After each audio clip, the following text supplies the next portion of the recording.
about to ask you one there to do a very dirty trick. We want you to listen in on a young lady who talks to herself about herself whenever she gets a chance. And when she runs out of words, takes right off into a great big daydream. If you have never done any of these things, it wouldn't be fair. So anyone who hasn't, please leave the theater. Another hour and you'll be Mrs. James Lucas. Oh, I don't like my hair like this. It looks like an old washboard. Looks just like it always does. Jim's cute, isn't he? You're an awfully lucky girl, Mir. I am if Mom doesn't chop my allowance. Lots of happiness, Miss Allison. Oh, thank you, Mr. Paul. You know what Jim earns in that law office. I think that's the perfect beginning for a marriage.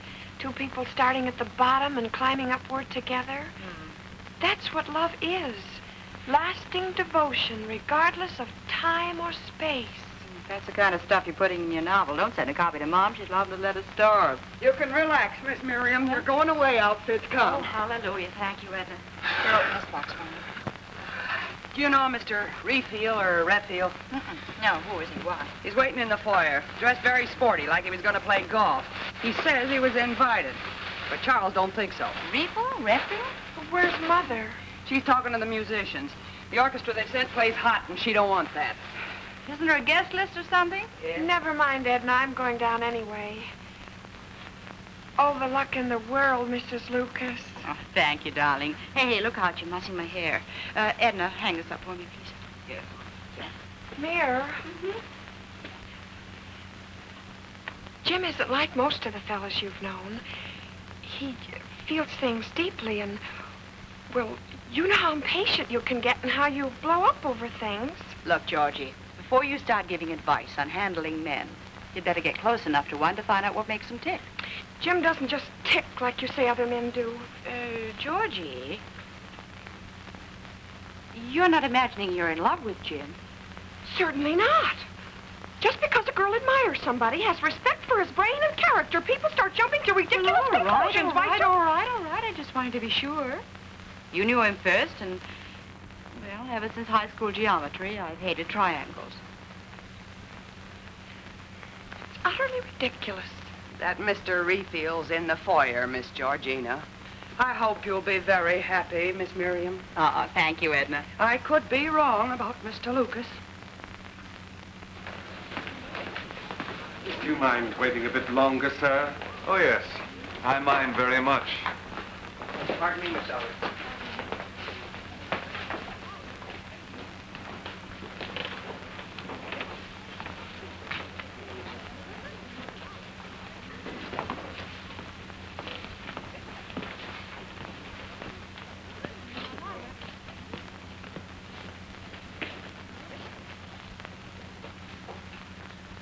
Mr. Refield? Redfield. Perhaps you can give me the password. The guard here I'm doesn't... sorry. It wasn't Charles' fault. People are always trying to crash who weren't invited. I was invited. Pardon me, please. Oh, it's quite understandable. I was kept out because of my reluctance to part with $7. Who asked you for Excuse me. $7? The fellow that rents out those suits. Oh, hello, Uncle Jed. Hi, Georgina, darling. My, don't you look pretty? Thank you. This is Judge Allerton. He's going to perform this moment. My name is Redfield. How do you do, Mr. Redfield? You know, I haven't done one of these in 20 years. I better go practice my lines. Excuse me. Excuse me. Pardon me. Hello, Georgie. Hello, Bob. Hello, Georgie. We'd better get out of the way. You're kind of early, you know. Hey, Charlie. Oh, you aren't by any chance related to the Clark Redfield who writes the book reviews for the Globe. I don't often admit this. I am Clark Redfield. Oh. I thought you'd be a lot older. I will be. Just takes a little time. I like your reviews. You're a friend of Jim's, aren't you? We were classmates, Princeton. Looks like the class made a pretty good guess. What about? Jim was voted the senior most likely to marry rich. He's a wonderful person. Are we talking about the same guy, Jim Lucas? Frankly, I never liked him much. Then why did you come to his wedding? That's a very good question. Thanks. I'm glad you like it. You're annoyed. And you're quite right. Honesty is a weakness I should fight against. Fine fellow, Jim Lucas, salt of the earth. You still haven't told me why you came to his wedding. It was dull at the paper, and I'm crazy about champagne. Oh, there'll be a lot of it after the ceremony. Stuff a few bottles into your pocket.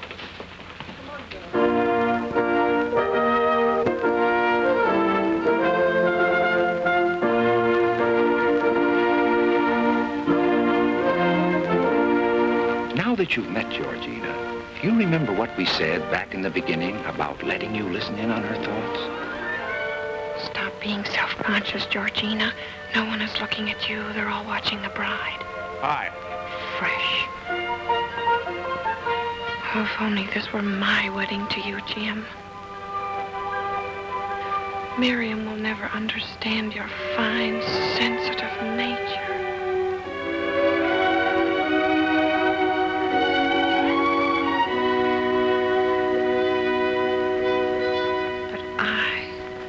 I will always love you, Jim, no matter what you do. Don't laugh. You know every one of you out there at some time or other has done exactly the same thing. And a lot of you do it all the time.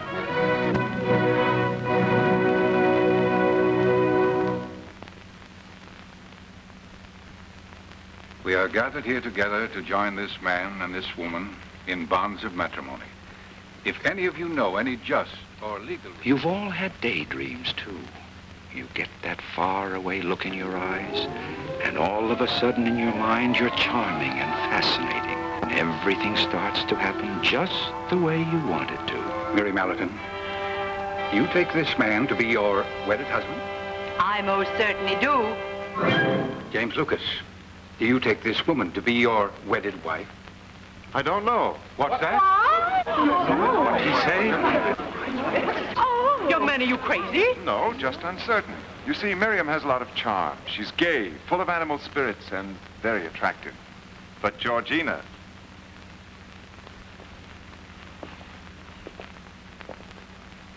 Georgina is sensitive. She has imagination, and she understands me. He's got to marry me, Dad. I'm sick of playing gin rummy. Man, oh, man, this is page one stuff. Where's the telephone? Where's the telephone? Mr. Redfield, you mustn't. Did somebody ask for a telephone? No, Charles, Mr. Redfield, you're a guest in our home. Stop the presses. Big scoop. Society sees James Lucas, 28, Falter at Alder. Oh. He can't decide which sister to wed. What? I'll find out. Hey, Lucas, who you picking? I told you, I'm trying to decide. Lucas, you're keeping 500,000 readers waiting. Dearest, can you ever forgive me? Hold it a second.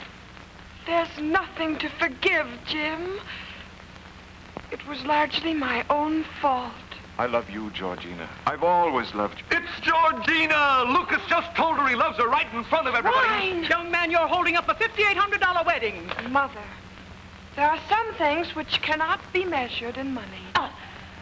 Jim, I can't lie about my feelings. You must know what's in my heart, but it's too late. Dearest, don't say that. It is too late, darling. We've both made mistakes. I thought I preferred a career. You thought you preferred Miriam. And although her hair occasionally does look like a washboard, she's still my sister, and we can't hurt her. We're not going to. Oh. Bravo, Georgina, bravo! Oh, thank you, Georgina. Come on. The authority vested in me by the laws of the state of New York now pronounce you husband and wife. And may the blessings of heaven abide with you both. Congratulations, James. I'm glad to welcome you as a member of our family. Thanks.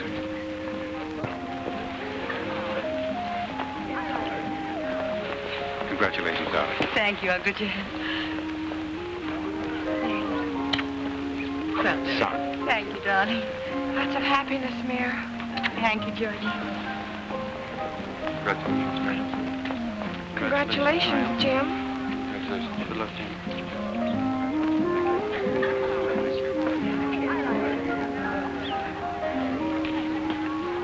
Miss Allerton, maybe you can give me some advice. Well, Is it customary to kiss the bride's sister? what? No, I guess not. Still, a lot of people are getting kissed. When you finish those, we have more in the cellar.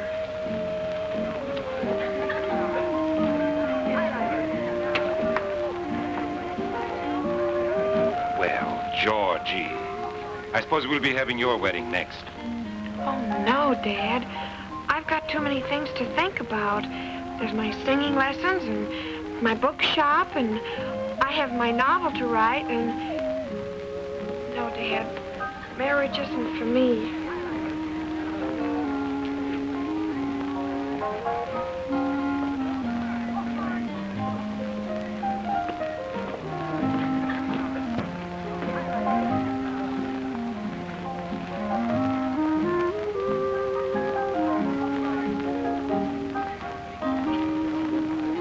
Fill it up.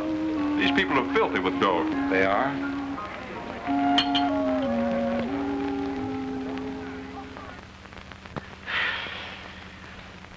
Georgina, time to get up. Yes, Mother, I've been up for hours. Goodness. I think sleep was some sort of a crime or something. Sleep's good for you, but if you think anybody around here would let you sleep, you're crazy.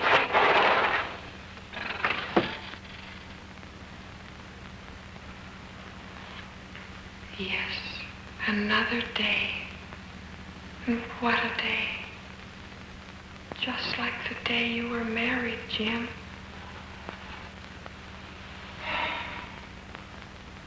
How wonderful it must be to be able to enjoy it.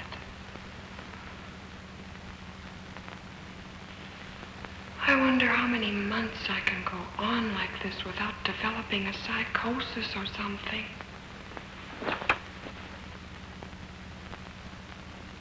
For all I know, I may have a psychosis already. Maybe I should try psychiatry. The right psychiatrist might help me forget Jim.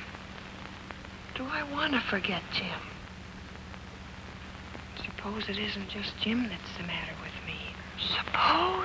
Suppose it's something that's lurking deep down in my unconscious, quietly festering away. That's absurd. I'm a perfectly healthy, normal person.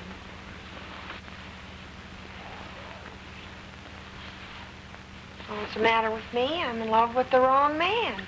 But that's plenty. Being in love with your own brother-in-law seems just a little... Are you daydreaming?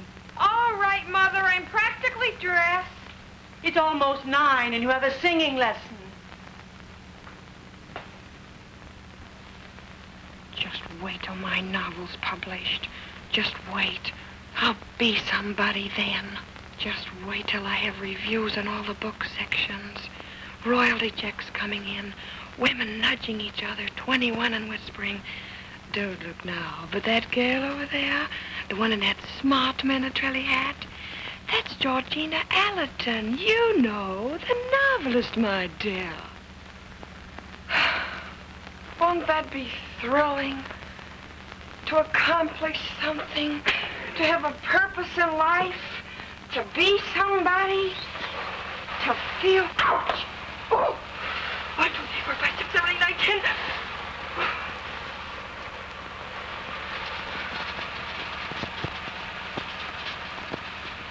What to do, what to do. Here I am, nearly 23 years old. Face it, Georgina, 24 next month. And that's practically 30. Is that a gray hair? Nope. 30 years old and nothing to show for. Suppose nothing ever does happen to me. Just to go on and on like this. On through middle age. On to senility. Never experiencing anything. What a prospect! Oh! Oh! Georgina, you dope!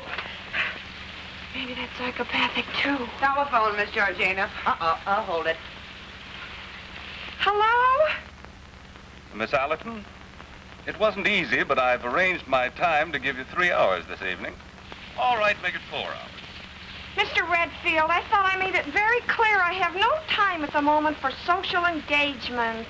There's a good wrestling match at the Garden tonight. If you consider going to a wrestling match social, you needn't bother to call me taking my voice lesson.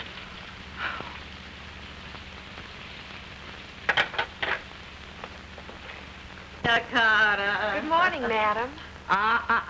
Naughty, naughty eating before a singing lesson. We'll have to work very hard to get that toast and cobwebs off your throat. Won't you have some with me, madam? Oh, no, thank you. I never eat before getting a singing lesson.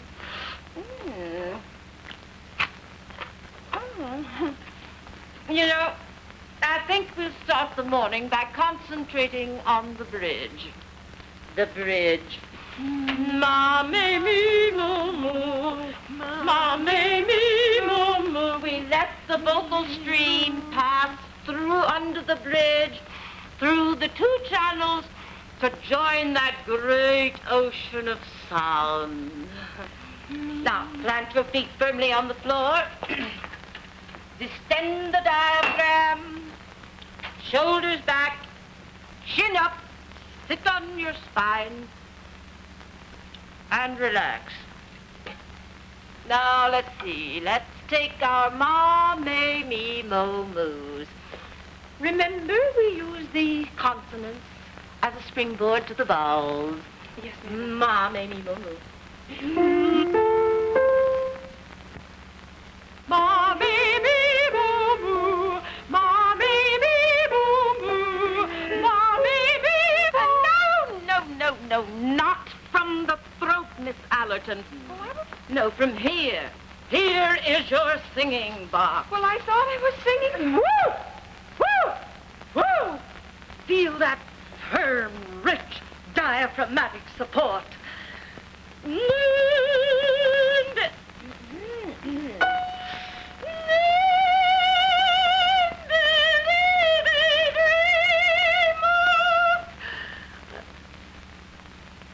Let us resume, please. Yes, madam. We will now do our octave. We want that nice forward tone. Let it drip off your teeth. But don't forget to spin it. And think high when you sing low, and think low when you sing high. Yes, madam. And keep the ribs well distended. I want that box open at all times. Now, let me see. I think we'll do our E's now. Yes, ma'am. And we'll use an M. All right. Me. Lock your breath in preparation. Hop, hop. Me.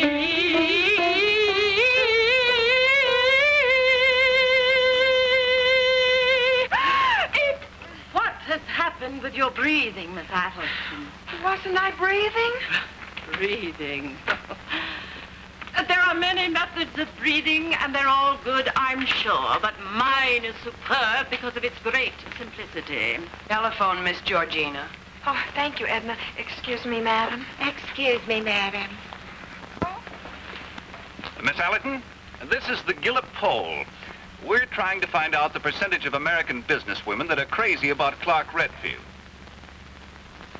Now, I was just down at that bookshop of yours, and... Mr. Redfield, I would think that... Sing it! Mr. Redfield, I will sing!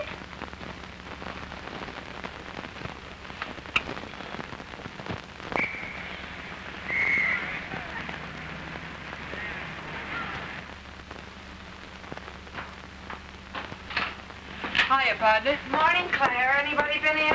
You betcha. I just made a big cash sale. A dozen 3-cent stamps. It's discouraging. Yes, for what we put into this hole in the wall, we could have had sables. We're not interested in sables. We're not. Well, what I mean is we're not the frivolous type that's willing just to gad about and fritter our time away. Well, what type are we? What are we good for? Well, my novel's finished, and there ought to be something creative you can do. I can make coffee. Want a cup? Yes. No, thanks. I've poured my soul into that book, Claire. Say, there's quite a sale at Macy's. Myrna Trelli hats, 1950. A Myrna Trelli hat is not what I want out of life. I was 24 years old last month, and that's practically 30. 30 years old and nothing to show for it. My, those 6 years went by fast. Aren't you over that yet? What are you talking about? Just that every time your brother-in-law comes in, you start fluttering like a kid on a first date. Don't be ridiculous. Hello, Georgie. What do you do? Hello, Jim. How's the publishing business? Oh, fine. Now I'm no longer with them. Jim, you haven't lost another job. I can't associate with a firm whose literary level is that of a 12-year-old hillbilly. Why, for money, they'd publish anything. I know, Jim. It isn't everyone that has your high standards. Well, better button up your overcoat. There's going to be quite a frost at the Aladdin Manse tonight. You ought to be used to Mom by now. I was thinking of Miriam. Oh. Georgie, the fact that you understand, I can't tell you what a comfort it is. Well, I've had a few bad breaks myself, Jim. You know what the shop took in last week? $6. Oh, that's going to seem awfully unimportant when your book's published. That's a fine novel, Georgie. There's no one I'd rather hear say that, Jim. I mean, there's no one whose opinion I value more. Well, thank you, Georgie. Well, we'll know pretty soon now. I've got some copies being read by some rather important book people. Claire! Oh, don't bother. See you tonight, Georgie. Never mind, Claire. Yes? Do you have a copy of them? Always Opal. No, I'm sorry. Oh, dear, this is the 5th bookshop I've been to. You see, all my friends are reading it, and they say it's very, very... Well, it certainly doesn't leave much to the imagination. Here's a beautiful love story. Oh? About 2 horses? No, thank you. Well, that's what I mean. You ordered 2 copies of Always Opal and 20 of My Heart Is Like a Trumpet. I found it a story of great beauty. Good. We still have the 20 copies. Oh, that Dan Wilkins was in. Since he sold us his place, he thinks we're made of money. Now he wants to start a magazine. He'll let us be editors, and just for another $5,000. $5,000? That's what I said. Jim Lucas would be a perfect editor.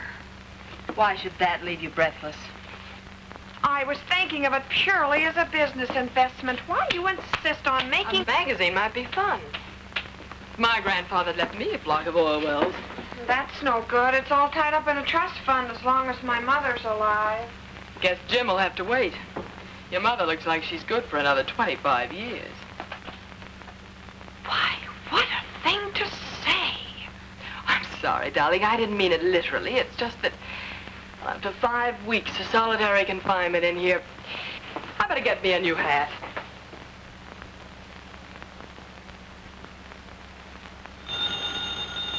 Hello? Yes, this is she. What? Oh, no. No, it can't be true. Yes, I'll be right there.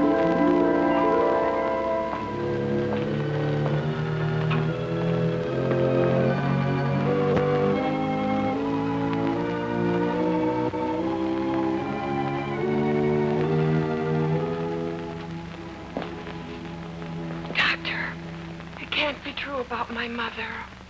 Yes, my dear. I'm afraid it is. What was it? Her heart? That and other things. It happens that way sometimes. We tried our best to save her, but it was hopeless. Did you try sodium pentothal? Everything was done that modern science can do. But there are some things that we just haven't mastered yet. I'm sure you did your best, Doctor. Thank you, my dear. And now I'll leave you with your father. He needs you.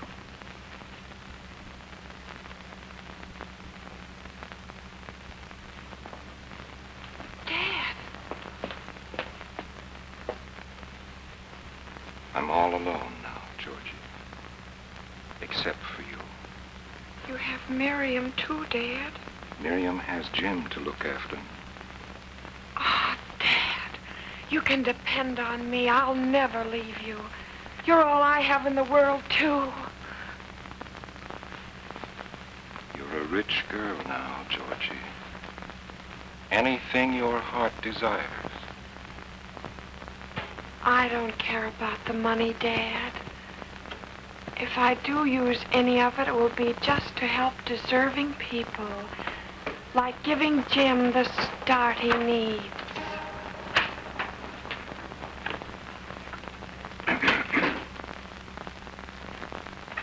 I hope I haven't derailed some train of cosmic thought. Mr. Redfield, if you will please state your business. That's what I like about the American businesswoman. No nonsense. Miss Allerton? Will you excuse me a minute, please? I have to call my mother. She wasn't feeling well this morning.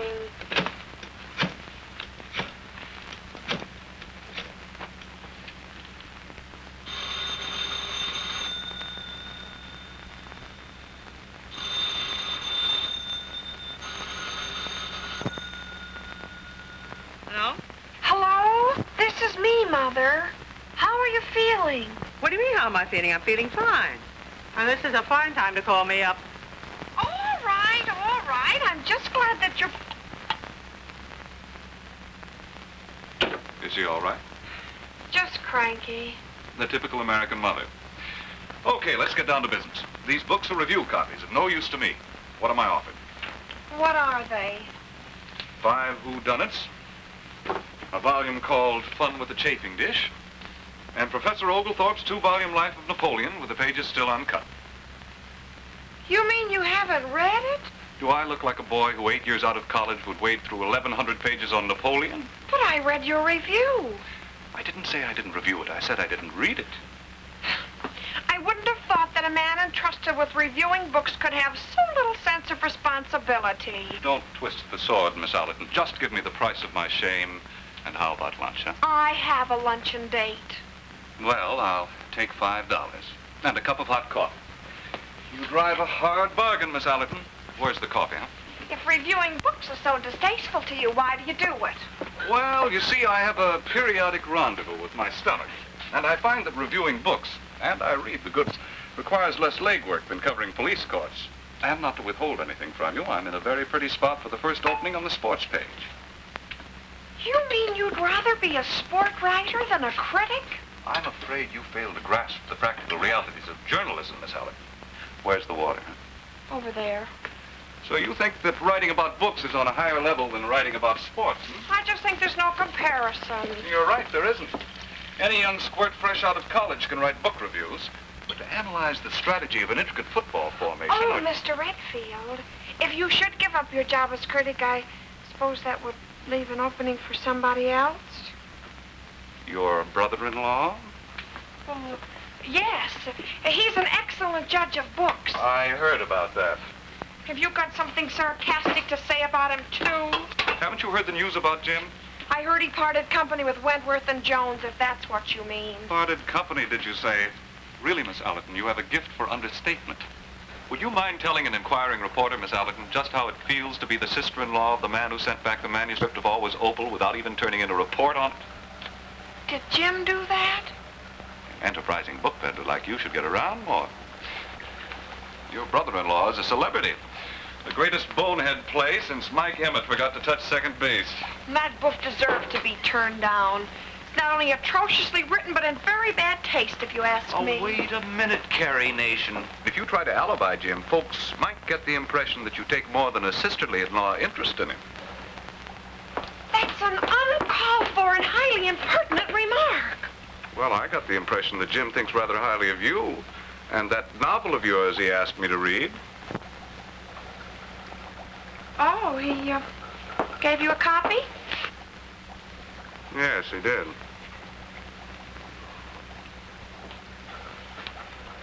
Well? I hope you like strong coffee. It doesn't matter. About my book. You mean you want my opinion on it? Well, why do you suppose Jim gave it to you? I wasn't sure. Well, to put the thing as delicately as possible, I think it stinks. Oh! You do, do you? Yes, I do. Yes, that really is a malodorous morsel in the first place. Never mind. I'm not interested in what you have to say. Oh, then you really didn't want my opinion. That's what I thought. I don't call that an opinion, just a nasty, insulting... I see you only wanted a favorable opinion. Nobody wants criticism that's just destructive. I say if a critic can be constructive... You mean you want the critic to do the creative job that you failed to do? Now, if you let me give a piece of friendly advice... I don't want your advice. I never would have let Jim give you the manuscript if I'd known you were just a hockey fan. There's a good hockey match at the Garden Saturday night. Do you want to go? No, thanks. And if you'll excuse me now, I have a lot of work to do. You haven't a darn thing to do. You just sit around this shop all day to give yourself the illusion that you're doing something. Mr. Redfield, will you please get out of here? Sore as a boil, aren't you? Not in the least. Just happens I find you very unpleasant. I think you're not only lazy and dishonest, but sadistic and vulgar. Well, I'm glad you're not sore. And I think that novel of yours is just about the most terrific thing I've read since War and Peace. Will you please get out of here? And do me a favor, do not ever come in here again. I'll try and remember. Goodbye.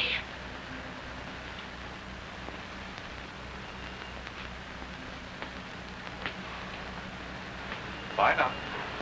Oh.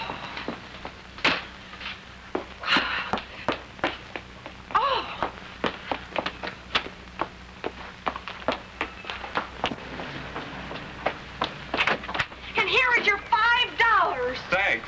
You still owe me a cup of coffee. If you'd like it served in your lap. No, thanks.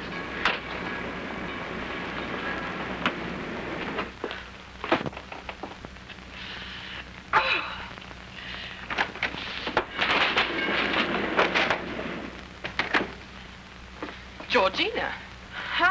What's the matter? You look as though you were ready to commit murder. I'm just mad at myself for losing my temper. Who did what to you? That Clark Redfield was in, shooting off his mouth again. Of all the egotistical fools Well, I've only met him once and twice, but I thought he was kind of nice. How did he like your novel? I really don't know. I didn't even bother to ask him. Georgie, would you like to go to the opening of the panel room tonight? Kent has a friend. Oh, no, I can't. I have to be home. A little problem has come up and... Look, take my advice. Stay out of it. Out of what? Your sister's domestic squabbling. Honestly, Claire, I never knew anybody could be so silly. Good evening, Mom. Nice party? Hardly, with everyone laughing at my husband's latest stupidity. You better get used to it, Miriam. Your husband's going to lose a lot of jobs. Oh, Mom, I don't feel like discussing it. How's he feel about things? How should he feel? He's got a good home, hasn't he? All the new books and plenty of money in his pocket. Thought he had a contempt for money. Oh, he has. So much contempt he wouldn't think of asking the price of anything. But if there's a dollar necktie on the counter and another one for $8... He'll take 4 $8 ties. I just got the bill. You know, a good bang-up quarrel would be a delight. Jim's too polite for that. You yell at him, and what does he do? He lights your cigarette. So small, steady, maddening irritation. Will you please turn that thing off? Lucy, just because Jim is unemployed again, is that any reason why I shouldn't listen to the 5 Stanley sisters? Oh, Dad. George, trouble is we make things too easy for Jim. Well, maybe we can get Charles to beat him daily with a baseball bat. Does Charles play baseball? Oh, Lucy, give the boy a chance. He hasn't found himself yet. That's exactly it, Dad. And when he does find himself, he won't find much. Mom. And I'm getting tired of financing the search. Do you have to go over all that again? Just because Jim is too sensitive. If that young man... Good evening, Dad. Hello, Jim. Georgina. Hello, Jim. Good evening, Mother. Glasses, dear? Yes, On your head, dear. thank you.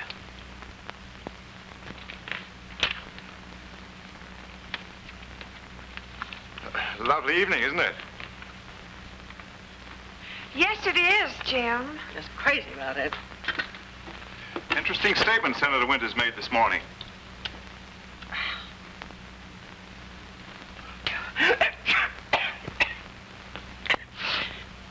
I can blow my own nose. Are you catching cold, Mother? What does this sound like, appendicitis? Dinner is served, madam.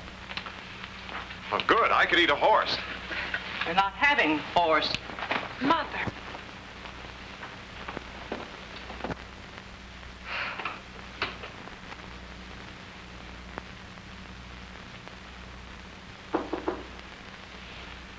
Georgie? Oh. Come in, Jim.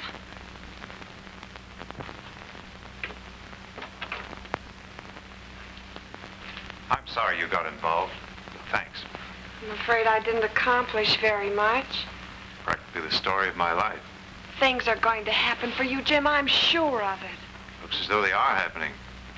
Miriam's gone out. She didn't say where. Mother and Dad are out, too. You know, I like being alone with you, Georgie. I never realized how much.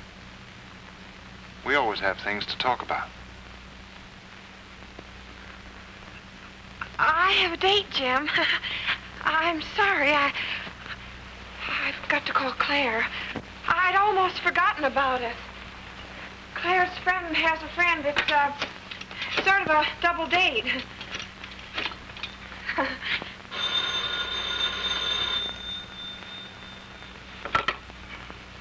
Hello. Hello, Claire? What time should I be ready, darling?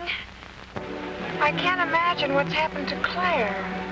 I asked Ken to take her over to the Marimba Club. I knew you wanted to be alone with me. Well, that certainly was nerve. You needn't thank me. You know, it isn't often I meet a girl I take an immediate fancy to. Oh, you man. Think you could manage another brandy? I definitely couldn't manage one other thing. Unless maybe a cigarette. Sure. What made you go on the wagon? I was turning down a brandy, your idea of being on the wagon. I used to know a girl who took 4 brandies with breakfast. What interesting people you know. Did she work? Well, not in the daytime. She was a night telephone operator. I understand that bookshop of yours has everything but customers. Well, it takes time to get any business started. I'd hardly say you were cut out for a business career. You think I take myself too seriously, don't you? Well, let's say seriously enough. That's bad, isn't it? Terrible. Why? Well, think of all the fun you miss. Yes, I guess maybe I do. You know, I've often wished I could be, well, just completely reckless and completely irresponsible. Why don't you? This is getting rather personal, Mr. Hand. You ever been to Mexico? Thanks for changing the subject. No, I've never been there, but I've often wanted to go. Wonderful. But I'm not changing the subject. I have to go down there next month. Business. I thought perhaps if you happen to be there, I could show you around. Oh. Could you? Come on, let's dance.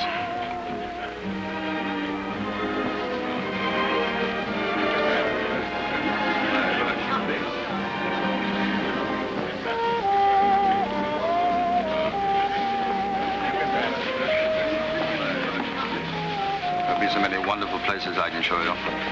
We're taking the high-lie matches, bullfights. I should say not. All right, no bullfights. Quite obviously, you're crazy, Mr. Hand. In a way, I wish I were, too. If one only could pack a bag and run away from things. One could. 2 would be more fun. I believe I'm down for this dance, Miss Allison. Ah, here it is, right under desserts. Thank you. Really, Mr. Redfield? Surprised and delighted to see me? Just surprised. This place doesn't serve free champagne. Oh, then I have been misled.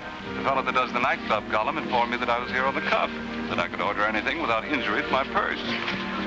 Sunday dancers. Will you please put down that menu? People will think I'm dancing with the busboy. You mean you prefer a hockey fan? Keep the menu. You're here with George Hand, aren't you? Is that item worth phoning to your paper? No, but isn't Little Red Riding Hood afraid she'll be eaten by the wolf? That gent has quite a reputation. Do you know Mr. Hand? No, but I knew his wife, Casual. Why didn't you know he was married? Why, of course. What's wrong with a modern girl being out with a married man? This isn't 1890, you know. Sorry, 1890 happens to be my favorite year. You must think I'm awfully unsophisticated. Frankly, Miss Allerton, I consider you about as worldly a woman as Alice in Wonderland.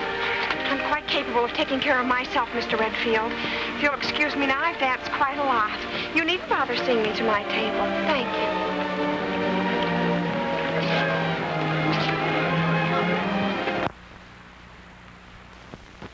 Welcome back. It's been very lonely. Mr. Hand. Thanks very much, Miss Allerton. What were you saying before we were so rudely interrupted?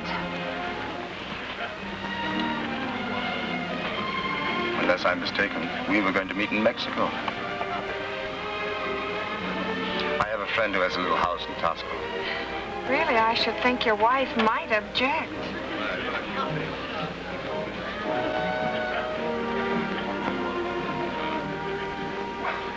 Molly never interferes with me, and I never interfere with her. What a marriage. You want to see Mexico, don't you? Well, I don't know. Yes, you do. Never fight your impulses. Take it from me, the things we really regret in life are not the things we do, those we don't do. Remember what you said about the fun of packing a bag and running away from things? We'll have a grand time, Georgina. We'll go to the village fiestas, drift along in the flower boats at Xochimilco, dinners in the patio with the local folks serenading us. Buenas noches, Gabriel. Gracias, senor, senorita. Darling. Where did you pick up all that Spanish? I was always good at languages. I got a B in high school and I was absent a good deal. You speak it like a native. Oh, don't be silly. Oh, isn't this heavenly? The clear, cool air filled with the scent of flowers. The charming song. Georgina, there's something I want to say to you. I knew you only came here because you wanted to forget someone. That's true, isn't it? Oh, yes, George, it is true. I was desperately running away from a situation I didn't know how to cope with. Tell me, have I helped you to forget? Ah, yes, George, you have. Thanks to your rich understanding. Jim, no, I won't say it. You've said all you needed to say, all I wanted to know. Little girl, I thought I had nothing more to learn about women. I was wrong. Never before have I known what true platonic love meant. Oh, now our holiday must end. No, Georgina, it's just beginning. I'm going to phone Molly and ask for a divorce. I won't hear of it. I'm not one of those girls who breaks up marriages. That's one reason I've said no to every married man who ever proposed to me. Georgina. Well, Georgina Allerton. I trust I'm intruding. Mr. Hand, Mr. Redfield. George Hand, we have a friend in common, Mr. Hand. Come in, friend. Molly. Your wife? Yes, you husband thief. You weren't content to break up your own sister's home. You're mistaken, Mrs. Hand. I'm not interested in your last words, Miss Allerton. Molly, put down that gun. After I've used it, George. No, Molly. Don't be alarmed, George. In situations like these, one uses psychology. You're not going to pull that trigger, Mrs. Hand. You wouldn't dare.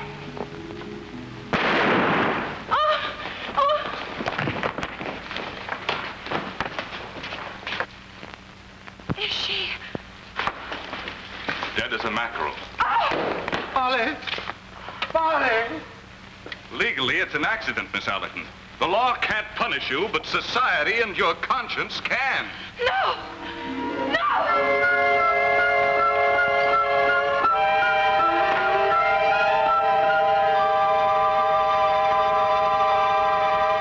To be a fugitive all my life. To keep sinking lower and lower until...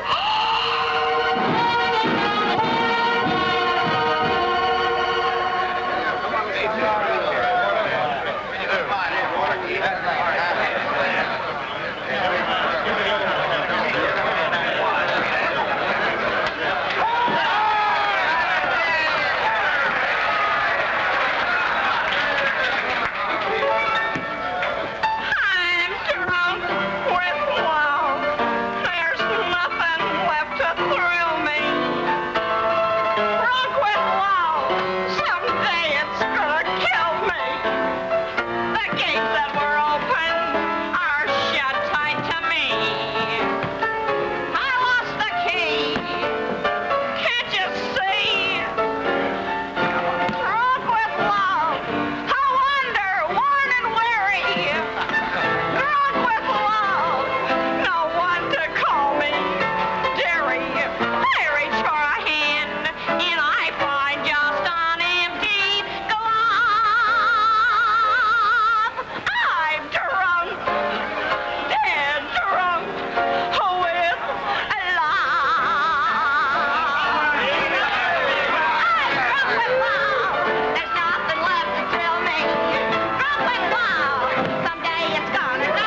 She was once a celebrated novelist and singer of great promise. They say that in her heyday, she was a gay, proud girl, full of the joy of living. And then, the scandal.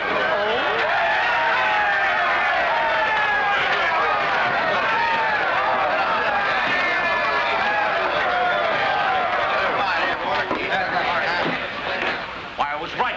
Georgina Allen. What's that to you? Who'd have thought it? The literary genius who lectured me on my manners and thought that sports writing was vulgar. Beat it! He once arrogantly paid me $5 for some books. Here's $5 for nothing. Oh, so that's how you feel about it, is it? I'll show you. Police! I want a policeman! Georgina, for heaven's sake, stop! Oh, Jim, it's too late, darling. Nothing can save me now. I'll never forget you, Georgina. Thank you, Jim, darling. Goodbye. It's a far, far better thing I do than I've ever done. It's a far, far better rest I go to than I have ever known. It's a gorgeous place. Up on a terraced hill overlooking a tree-shaded plaza. Think you could leave by the 15th? Huh? I say, do you think you could leave by the 15th? Mr. Hand, if you had any respect for women in general and your wife in particular, you would know how insulting, grotesque, and distasteful. You men!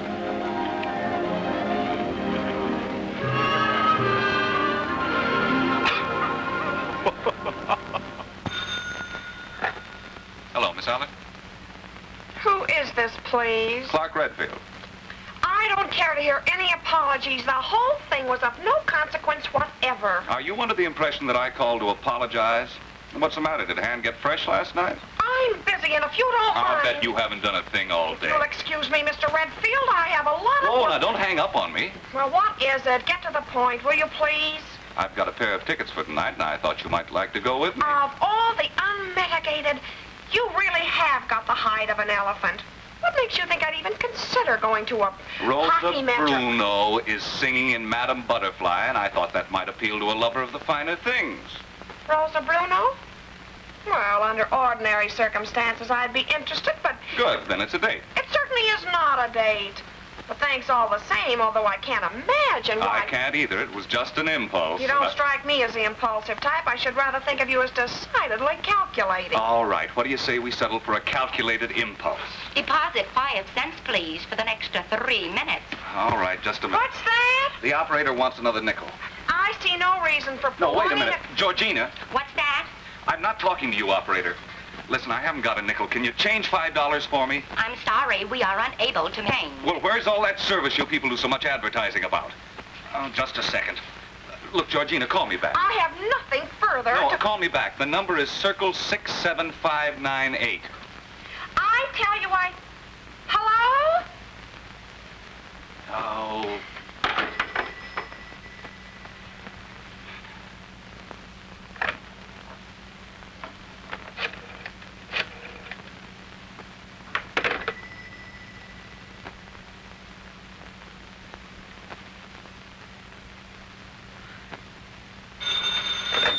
I thought you didn't have another nickel. Didn't have a what? Oh. Hello, Jan. Well, George, Miriam and I have finally faced realities. We had quite a talk. And, well, I'd like you to have dinner with me tonight. There are a few things I want to tell you. Well, I don't think I should interfere, Jan. Anyway, if you'd only called a half hour sooner, I just promised somebody I'd go to the opera. Well, I don't see how I can after having said yes just 10 minutes ago. I'm sorry, Jim. Goodbye.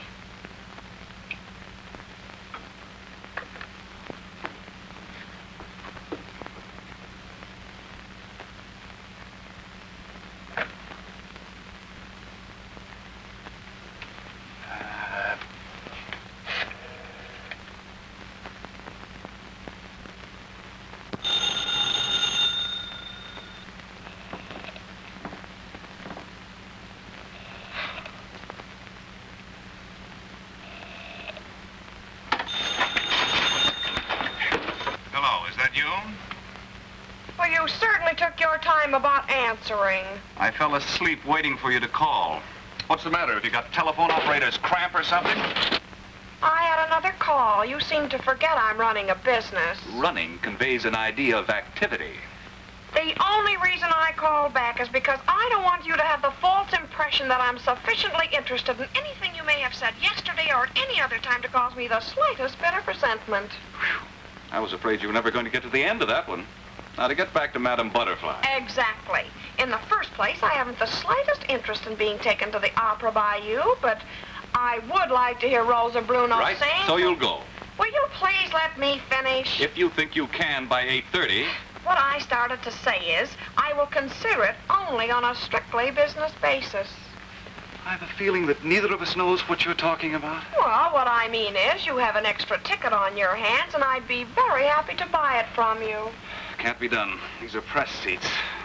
Oh, are you going to review the opera? No, I am not.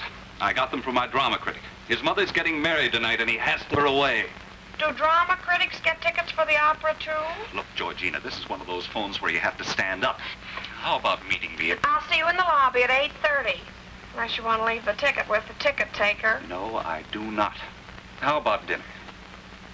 Oh, I'll have dinner somewhere. You're a resourceful girl. I think I'll do likewise. Maybe we could have it at the same place, purely by coincidence, of course. No, thanks. I don't care to. Look, one of the things I hate is to eat alone. It makes you feel so unwanted. You don't have to say a word. I'll do all the talking, and you can read a book or sulk in your beer. Well, only if it's clearly understood that we go Dutch. No, I don't, and I don't see any reason why There you are should two take... reasons. First, that $5 is burning a hole in my pocket. And second, I have something to celebrate. Well, I'm afraid I haven't. All right, then you can watch me celebrate. Listen, I'm getting acute claustrophobia. Antonio's at 7. I don't know why I'm doing this. Fine, that'll give you something to brood over at dinner while I talk. I'm hanging up now. Wait a minute. Where is this Antonio's? All right. Antonio's at 7. Oh, Mom. Was that Jim? No, why? Because I don't want you to talk to him. Is anything wrong? Oh, on the contrary. Jim and Miriam are divorcing. Divorcing? Immediately. Miriam doesn't want to go to Reno, and since Jim has plenty of leisure, we decided to ship him out. He's leaving tonight. He's leaving for Reno tonight? You have to repeat everything I say. Of course, I'm footing the bills, but I paid more to get the house rid of termites. Well, I don't approve. I think it's awful. Yes, I expected you would. That's why I'm warning you not to try to upset things if Jim comes crying to you. But if he does turn up, be careful not to say anything that'll keep him off that plane.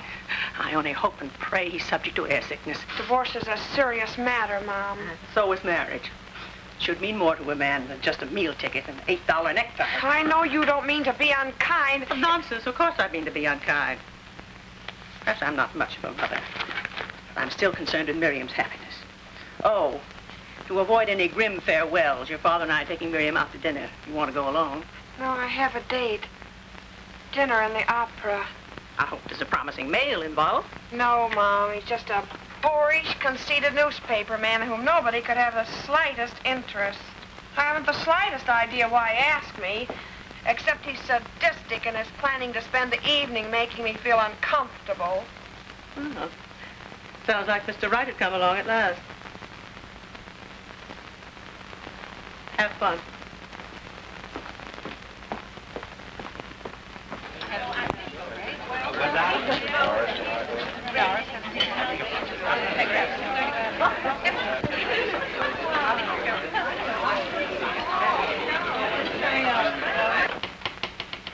Good evening, Edna. Is Miss Georgina home yet? I missed her at the bookstore. Yes, she's home, but she's going out. Jim.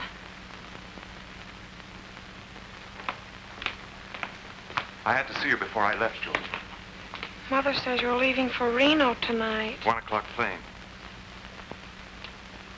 I'm awfully sorry it had to happen this way, Jim. Why? I'm not. Not in the least. A mistake was made and it's being rectified. Georgie, I have something very important I want to say to you. Well, what is it? Instinctively, I've known for a long time that it's you I've always wanted. Oh, you're just imagining that, Jim. It's the way all people behave in an emotional crisis. I knew you'd say that, but it isn't so. You're the answer to everything I want and need. Get on that plane with me tonight. We'll get ourselves a little farm or a ranch. A place where we can see the stars and smell the earth. Wow, little lady. You sure come through like a thoroughbred. All thanks to you, Doc. I couldn't have had more confidence in a Park Avenue obstetrician. Wow, delivering kids is no harder than delivering baby horses. Except the dames make a lot more fuss. But not you, ma'am. You sure are a plucky one. A lucky one, you mean. Georgina, darling. Jim. Remember, boy, she's plumb tuckered out. I understand, Doc. Georgina, sweetheart, would a very happy surprise tire you all? You mean you've heard from Mother? Look out yonder. Whoa, boy.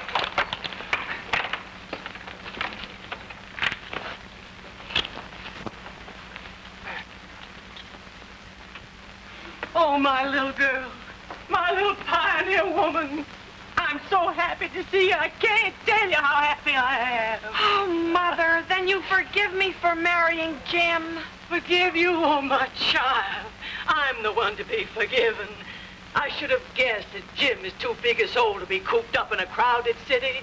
I know now he's only at home on the range where seldom is heard a discouraging word. Mother, darling. My son! We'll work the land together. We'll work at other things, too. Georgie, please come away with me tonight. Oh, I want to be absolutely sure that this is right for both of us. It is. You know it was meant to be. But I probably couldn't get a reservation on your plane. I made the reservation. Now you go and pack some things. I can't. I have a date. Dinner in the opera. I wouldn't know how to reach him. Well, then I can meet you at the airport. I can take care of your bags. Quite frankly, I'd rather you didn't run into your mother. She's a terribly persuasive person. Georgie, you've no idea what this means to me. Oh, I don't think we shall. Well, with a lifetime ahead of us, I guess we can wait 6 weeks. Now, I'll meet you at the airport at midnight. I'll go and pick up the tickets.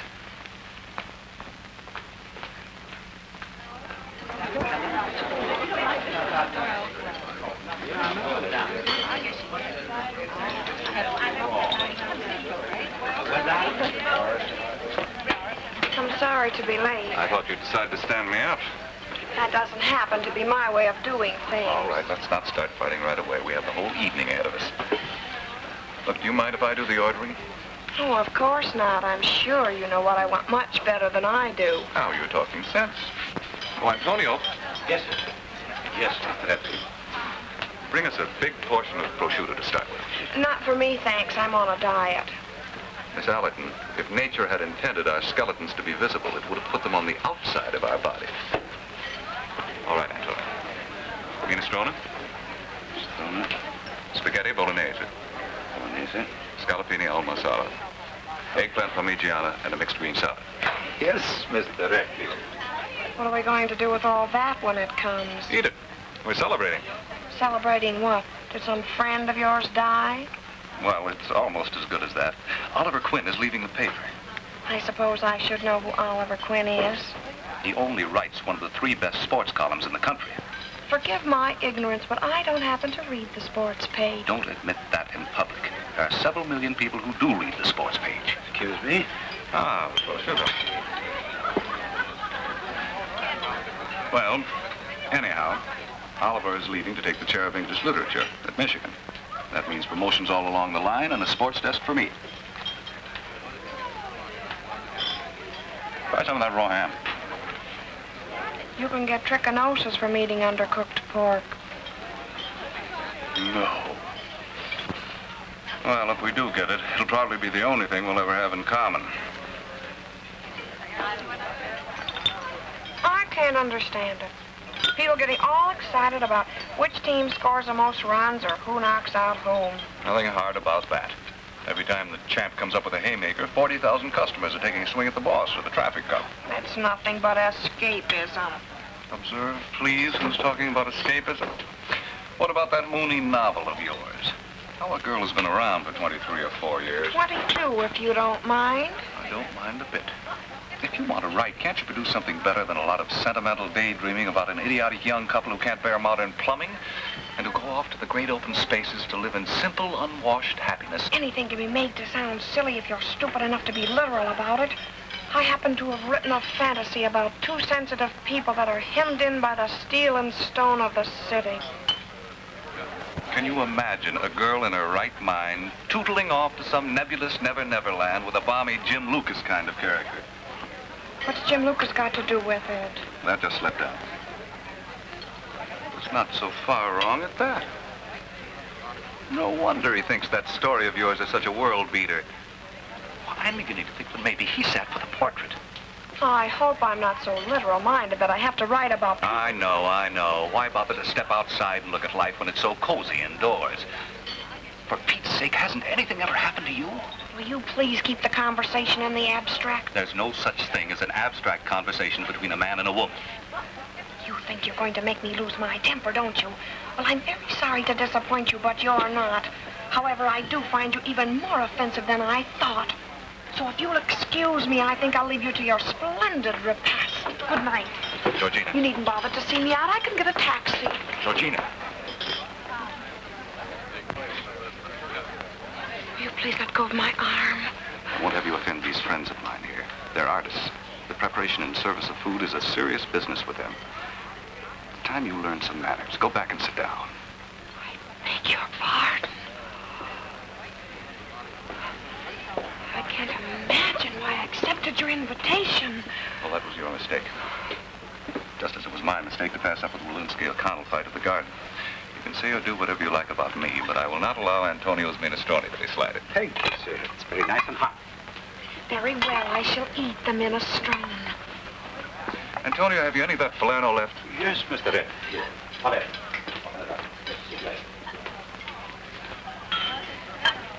They really do a beautiful minestrone here, don't they? You ought to eat here 3 or 4 times a week and build yourself up. Modern girls all want to be too skinny. Ah, here we are.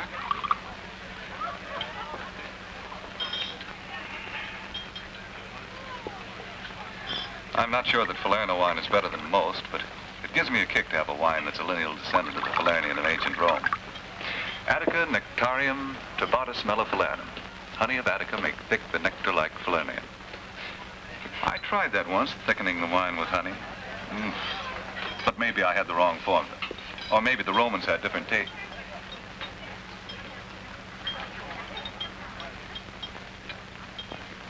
Go ahead and eat your soup.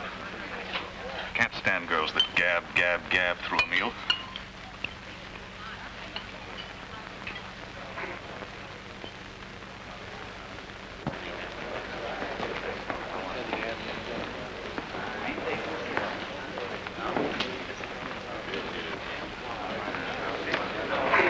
I can't understand how a person who knows as much as you do could have so little knowledge of human nature.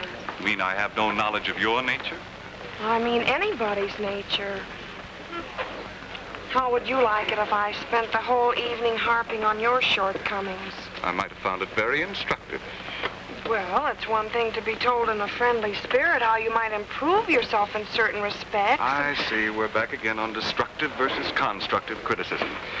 You'd like to hear about your faults in a way that highlights your virtues. If I listened to you, I'd soon believe I didn't have any virtues. I don't know anything, I can't do anything, I'm a total loss. Fortunately, I don't attach any importance to your opinion of me. Is that why you keep bringing it up? He thinks he can insult people and make them like it. Why do I let him hurt me so? Oh, if only I could convince him just once that I can do something. That I'm not just...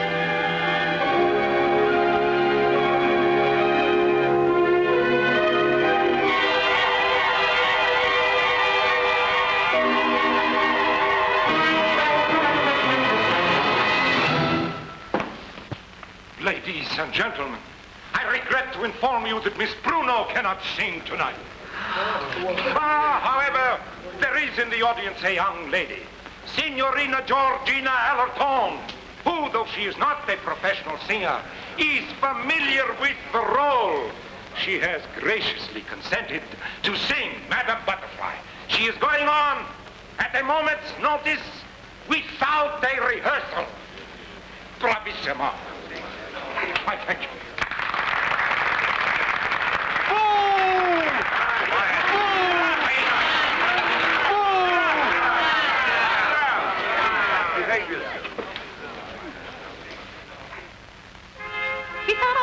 Chi sarà, e come sarà giunto, che dirò, chiamerò butterfly dalla lontana.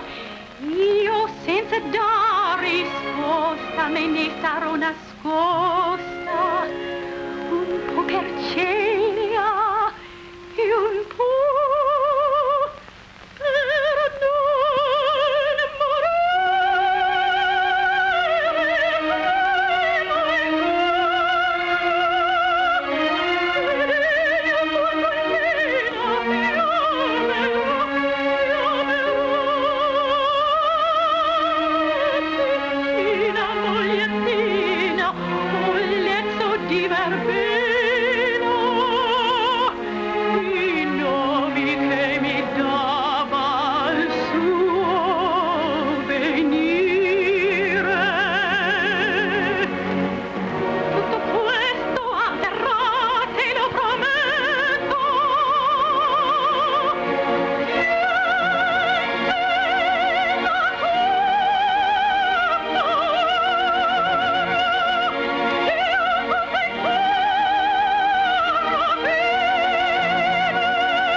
Only I'm afraid as far as you're concerned, there won't be a next time. Georgina, you mean you want to be rid of me? Yes, and a good riddance, too.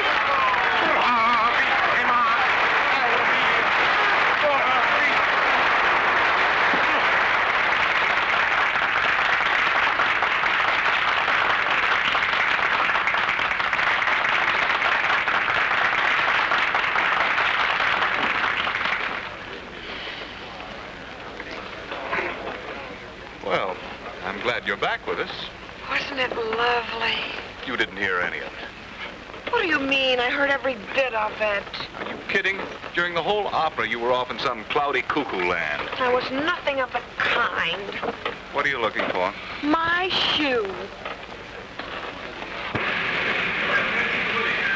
Flight 4 for Chicago, St. Louis, Denver, and San Francisco. Now loading at gate 17.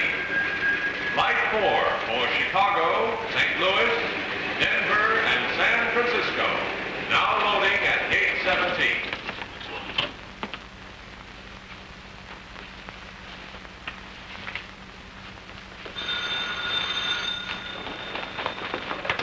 Hello? Hello? Is Miss Georgina Allerton there, please? We thought she was with you, Jim. What? She left a note. She isn't? She isn't with him. Jim, just a minute. He hung up. Let's go to bed. Go to bed. Go. Lucy, where's Georgina? I want to know. I'm her father and She isn't with him. Oh. Let's go to bed. I have my eye glued on the time. Where do you have to be at midnight, Cinderella? Well, if you must know, I have to be at the airport to see somebody off. Good, I'll go with you. You'll do nothing of the sort. Well, that takes care of that. Have you got any nickels? I think so. How many do you want? 3 or 4. You know, I'm glad we went to the opera tonight, because suddenly everything clicked. You were no longer Georgina Allerton.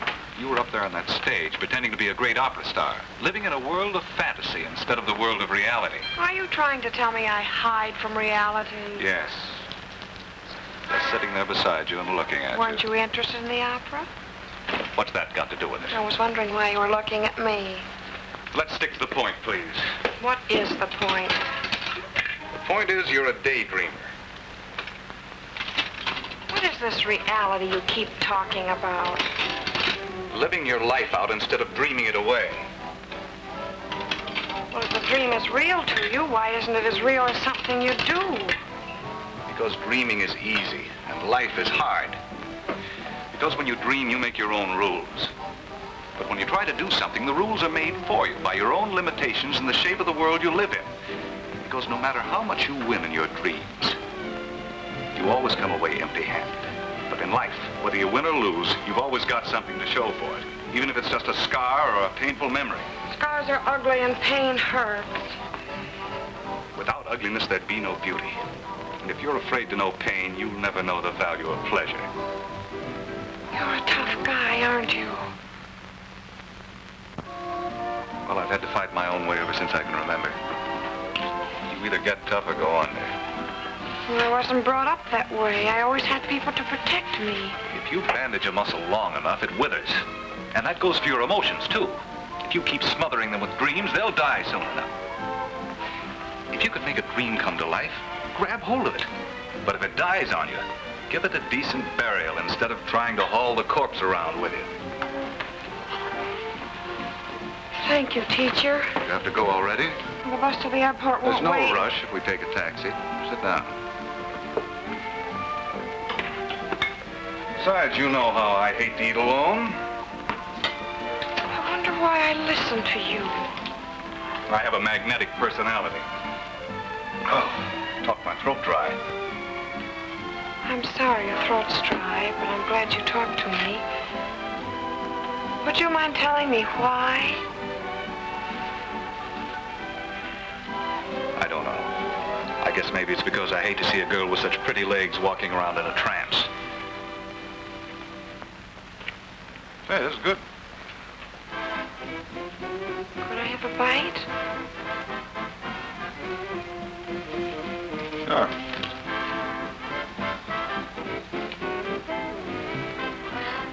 It is good. You're always right, aren't you? About 90% of the time. We'll say 95. Hope I'm right about that Walensky-O'Connell fight. I'm backing Walensky on the short end of a 2-to-1 bet. It's too bad you didn't go. That's all right. This is fun for a change. Gee, thanks.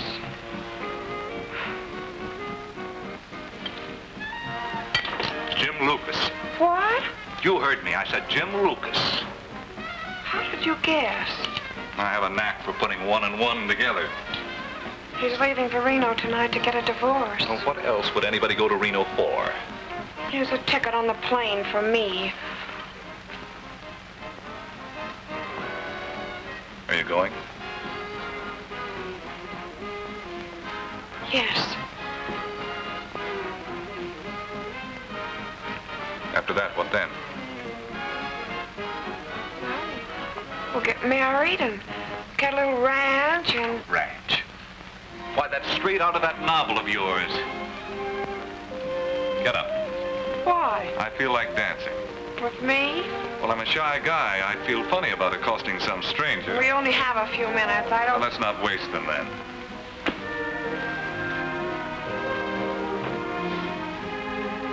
You haven't the worst figure I ever saw. I don't feel you have to overdo it. That's a sound criticism. Overstatement's one of my worst faults. I'm sure you have plenty of bad ones. Well, enough. Is that why no girl ever married you? I never asked one to. Never met anybody worthy, I suppose. But that's partly it. But it's also because I'd make a terrible husband. Would you? Why? Well, in the first place, it Would you really like to know? Well, it gives us something to talk about. We wouldn't have to talk. Well, that's true, only you don't seem very happy when you're not talking. Well, that's the first thing. I'm Gabby. Maybe that's because you have a lot of things to say. That doesn't follow. The world is full of windbags. Then again, I'm blunt and caustic. I come right out with things. That might be honesty. As for egotism, that's my middle name. That's a quality a lot of creative people seem to have. I'm a hard guy to know. Complex people usually are. Besides, the idea of supporting a wife irks me. An independent man might resent an able-bodied woman who was willing to be dependent.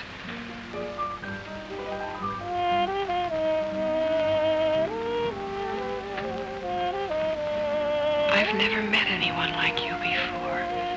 You're tough, you really are. You scare the daylights out of me.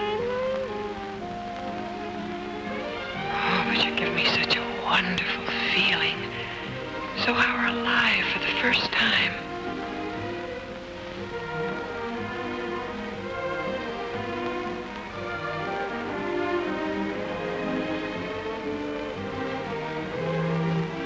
Stop it, Georgina. You mustn't go on like this. You're just yielding to a romantic impulse. You built your whole secret life around Jim.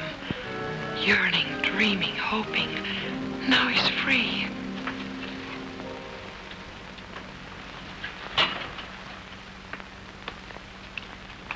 You dance all right. You do too.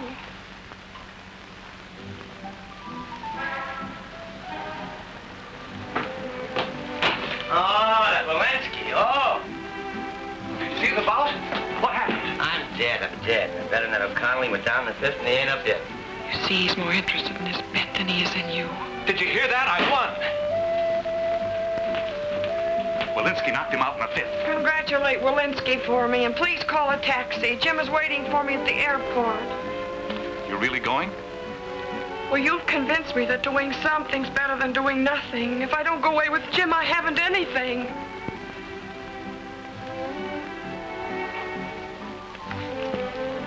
I'll get the cab.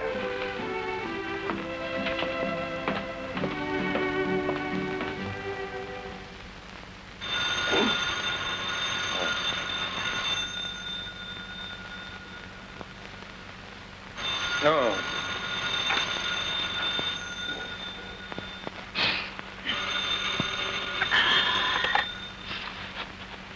Hello?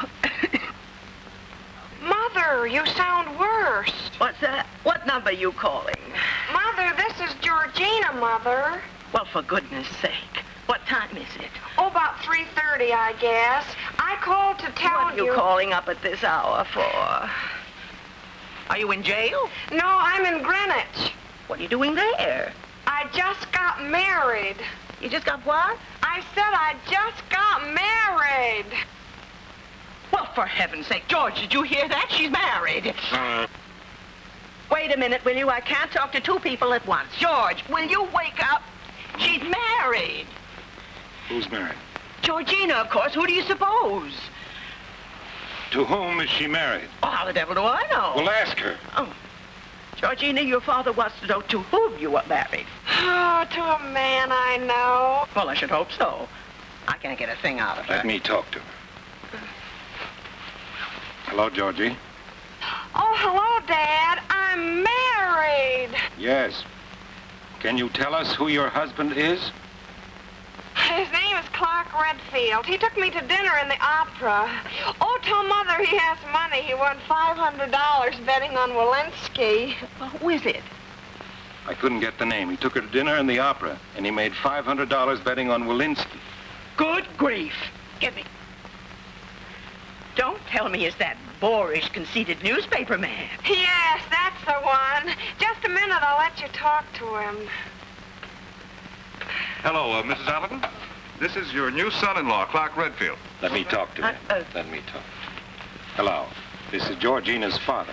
Oh, yes. This is her husband. Yes, so I understand. How do you do? How do you do? I just wanted to know if you had any plans. You mean future plans or immediate plans? Oh, I'd better talk to him. Hello, Dad. Good night. Tell Mother. You'd better tell her. Mother, I just wanted to tell you good night. Well, good night. Oh, if it's chilly up there, don't let him talk you into leaving the window open. Oh, don't worry. I won't. Good night. Good night. Well, hope I didn't sound too mushy. There's just one thing I want to know. Do I have to give up dreaming altogether? Couldn't I just sort of taper off? Well, I'll be reasonable about it. If you'll run your dreams instead of letting them run you. I know. As Kipling said, if you can dream and not make dreams your master.